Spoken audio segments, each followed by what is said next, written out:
Halo Sobat Potret, selamat datang di Potret Cekrek-cekrek Trendy.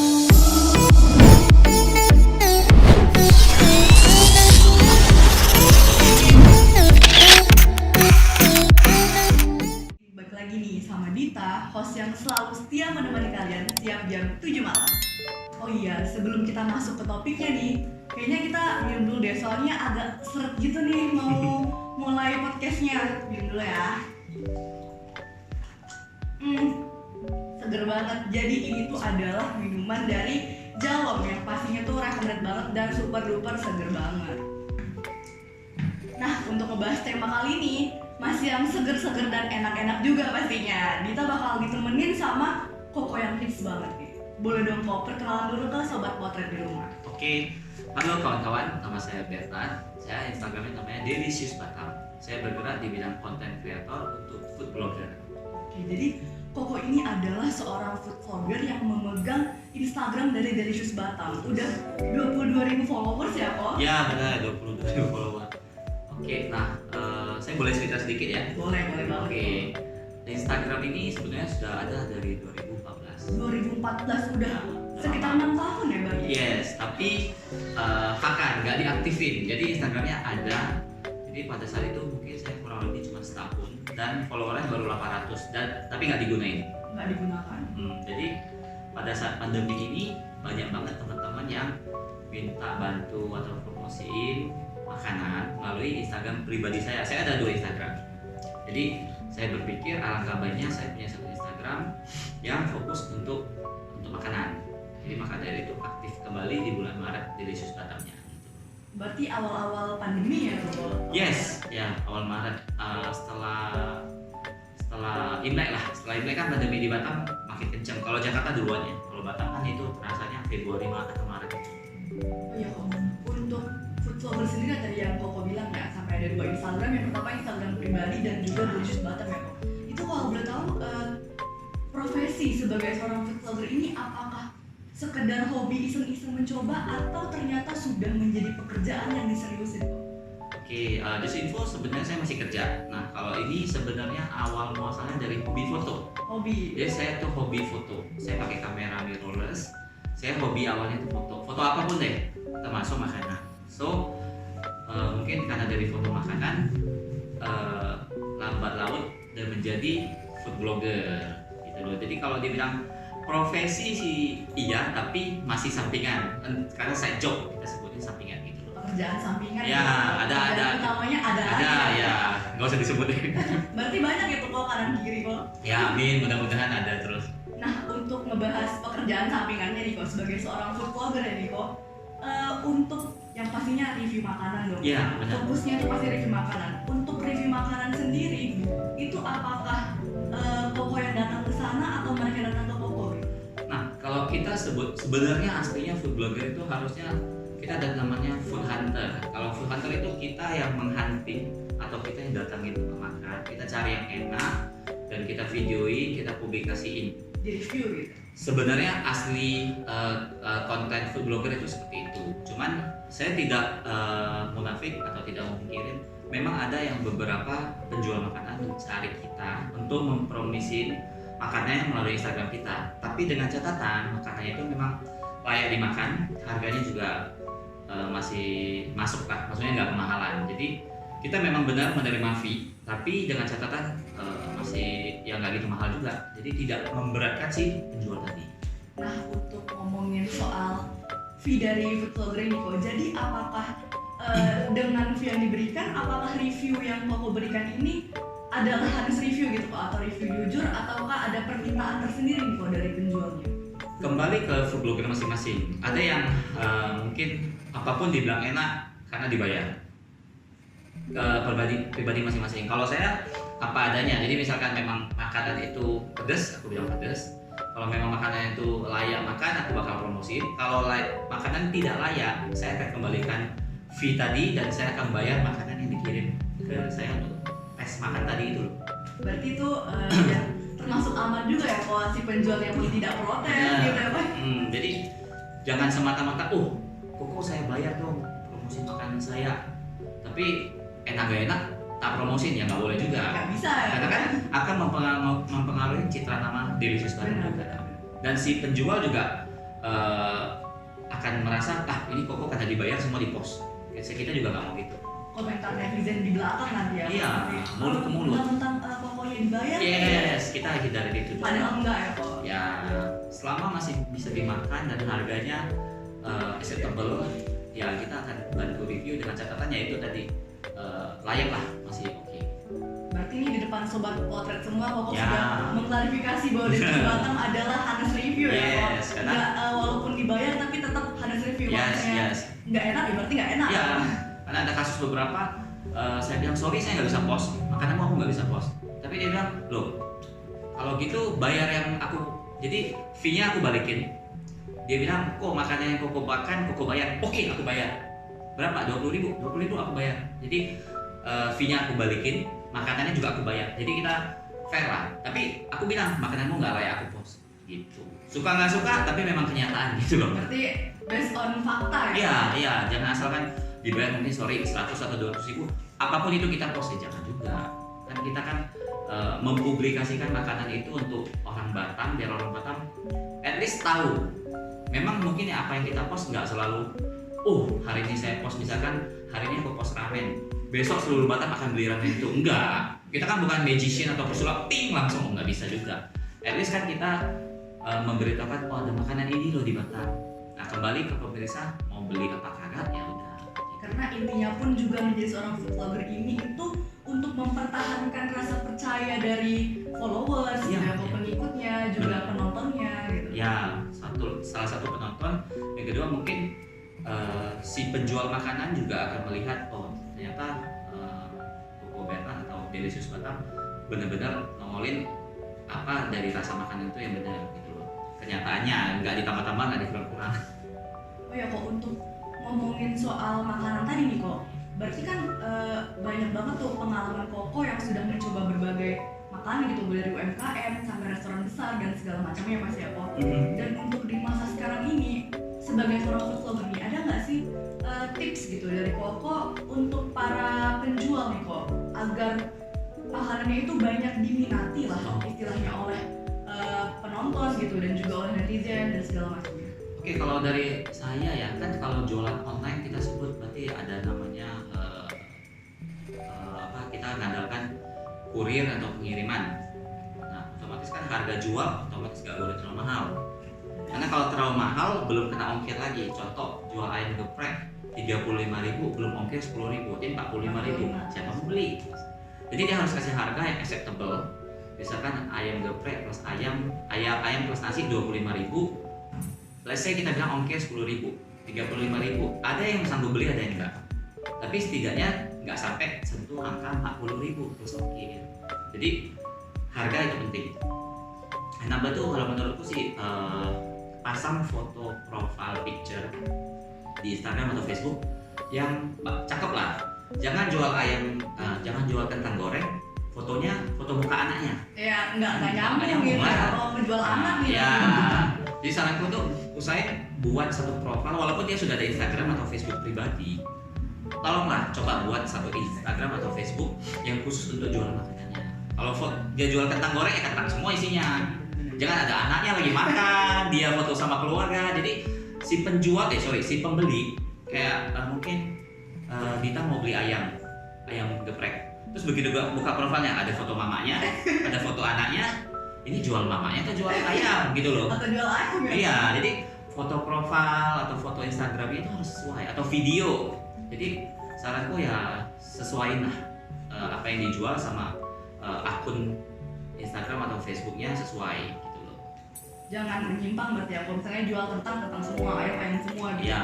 Berarti intinya fokus untuk mengembangkan bisnisnya. Bisnis dia sama mungkin saya perlu tambahin promosi. Kalau aku bilang promosi ada dua kategori, satu konvensional atau tradisional. Misalkan dia jual di komplek nih, jual kue tiaw atau jual bihun di komplek, mungkin dia bisa cetak, dia mungkin bisa pakai printer, nulisin harga bihunnya ada apa aja atau nasi goreng, dia bagilah seluruh komplek, di print fotokopi dan bagi seluruh komplek. Itu konvensional.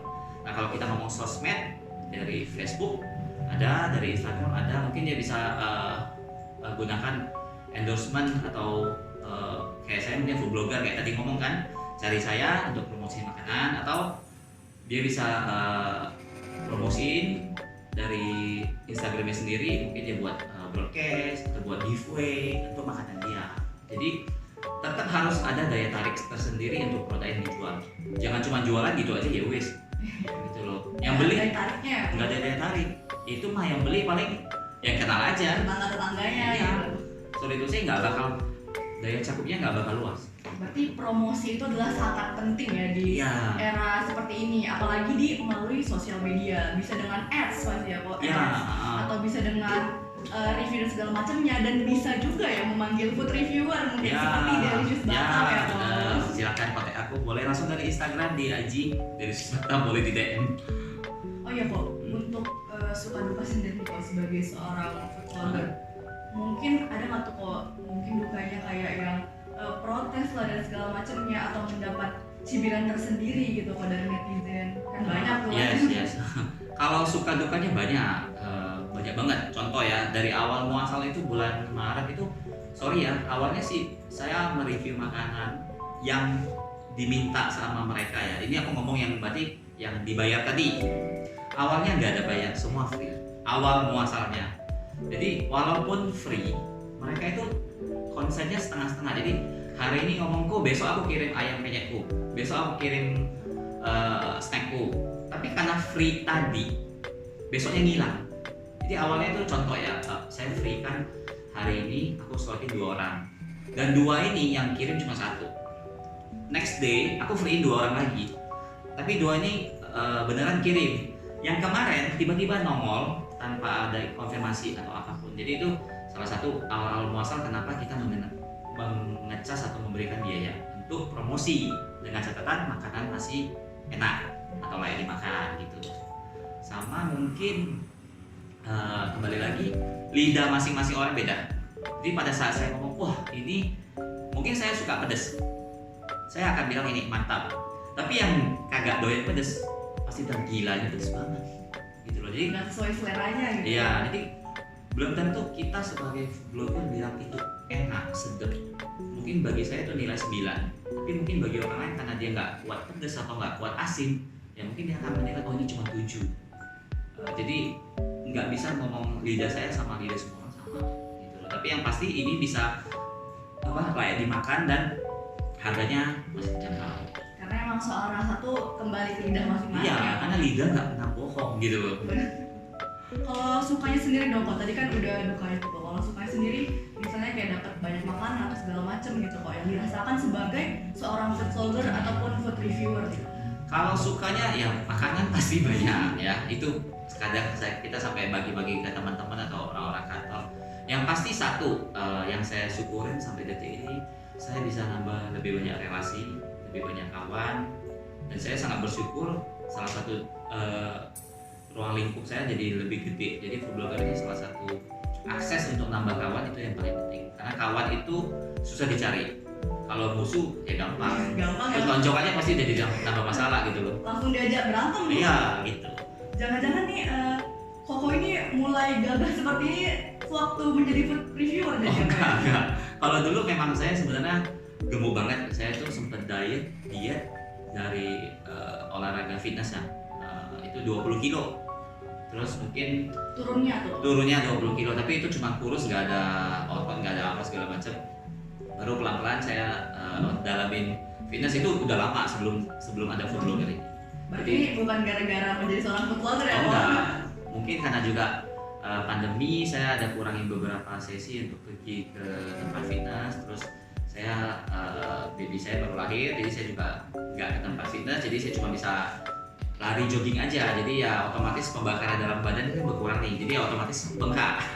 Nah, ngebahas soal itu nih kok, kan sebagai seorang food reviewer, food blogger itu Koko hampir tiap hari pasti ya mereview ataupun merasakan makanan gitu. Yes.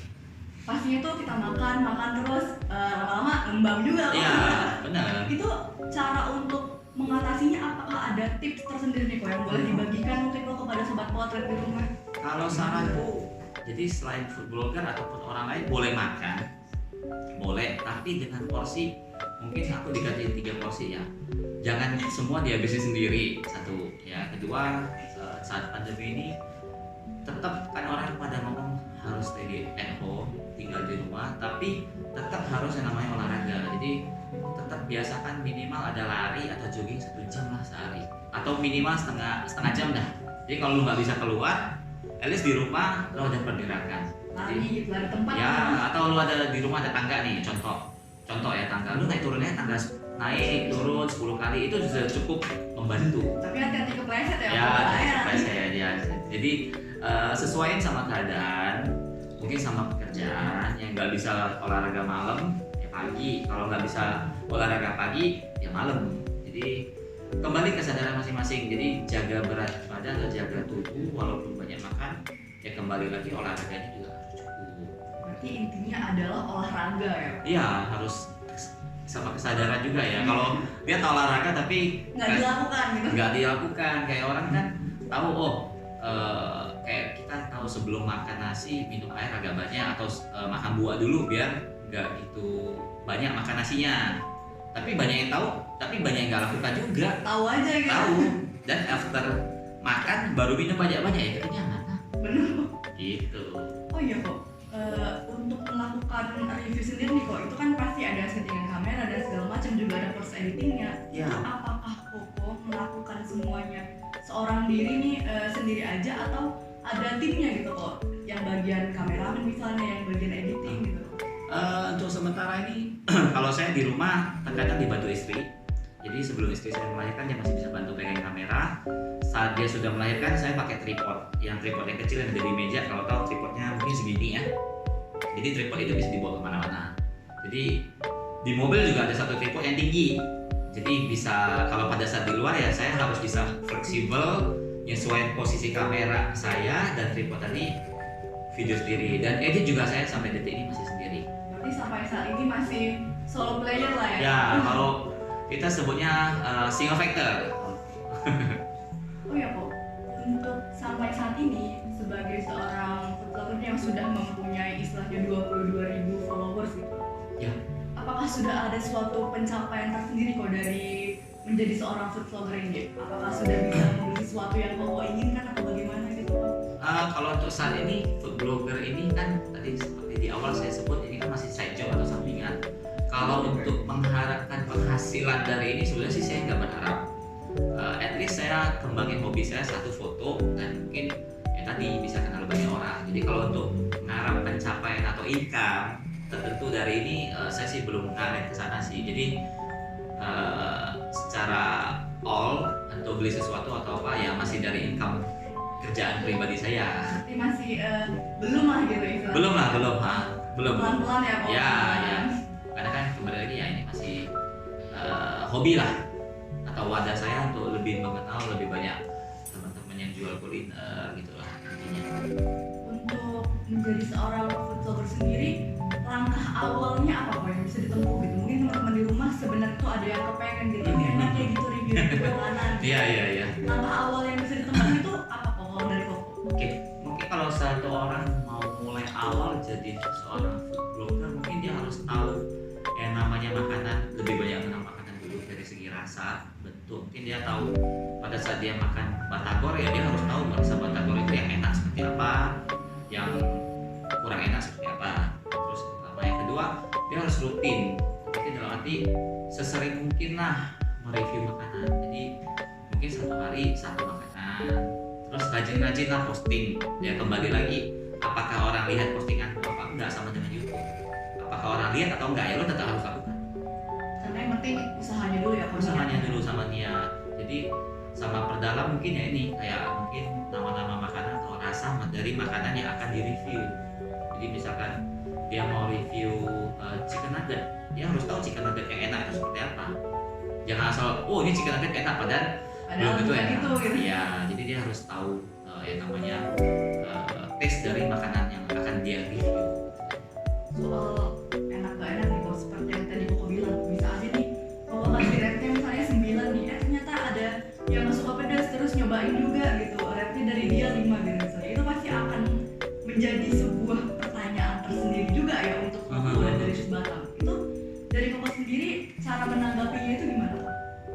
kita kan kita tetap kasih penilaian tersendiri. Nah kalau dari misalkan dari food blogger lain atau dari kawan-kawan lain makan kagak cocok atau dia merasa kepedesan atau asin, kembali ke ya kayak tadi, kembali ke lidah masing-masing mereka juga. Karena biasanya apa yang kita post efeknya sih si penjual tadi ada yang langsung terasa, ada yang nggak langsung. Tapi setidaknya kalau langsung di counter sama mungkin ada yang itu kurang enak atau apa, sampai detik ini sedikit sih, jarang ada tapi sangat minim.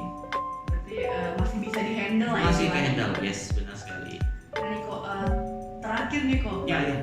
Misalnya ada nih sobat potret di rumah nih, ada kakak lah yang ingin menjadi seorang food blogger atau segala macamnya. Boleh dong kok dikasih sedikit motivasi ataupun pesan gitu dari Koko sendiri yang sudah merintis berpengalaman lah istilahnya ya sebagai seorang food blogger atau food reviewer ini. Kalau dari saya sih motivasinya tetap jangan menyerah, jangan capek untuk mereview makanan. Usahanya jangan cepat putus asa deh, intinya sih di situ sih. Jangan cepat nyerah, terus rutin dan continue saja, rutin terus lakukan aja. Kalau saran sih lebih ditekankan di sana sih, agar bisa jadi benar-benar jadi food blogger. Berarti intinya adalah jangan menyerah dan jangan cepat putus asa. Yes, kayak lagu Masif kan, jangan menyerah, ya gitu. Dan tadi kita udah ngomong panjang kali berkali tinggi nih kok, kayaknya udah mulai serem-serem dikit nih ya kok. Boleh dong kita minum lagi nih. Ini enak, mantap. Ini punya aku tadi rasa apa? Lemon ya? Aku lihat dulu. Gimana nih kok reviewnya? Asamnya mantap ini. Memang aku nggak, iya mantap pas. Memang aku nggak gitu doyan manis-manis karena wajah saya udah termasuk manis. Waduh, bener juga ya kok udah manis pokoknya. Asamnya manisnya pas, nggak gitu over gitu. Ini juga kaitinya pas banget, nggak kemanisan, pokoknya pas lah. Jadi ini adalah minuman dari Jalom sobat potret. Jangan lupa ya, untuk minuman yang enak banget dan hits banget pastinya belinya di Jalom. Oke deh, kayaknya udah banyak banget nih ilmu yang kita dapat dari Koko Bernard nih sebagai seorang food blogger dan juga food reviewer. Jangan lupa ya, saksikan terus sesi dari On Top berikutnya di channel YouTube On Top. Jangan lupa like, comment, dan subscribe. Bye-bye.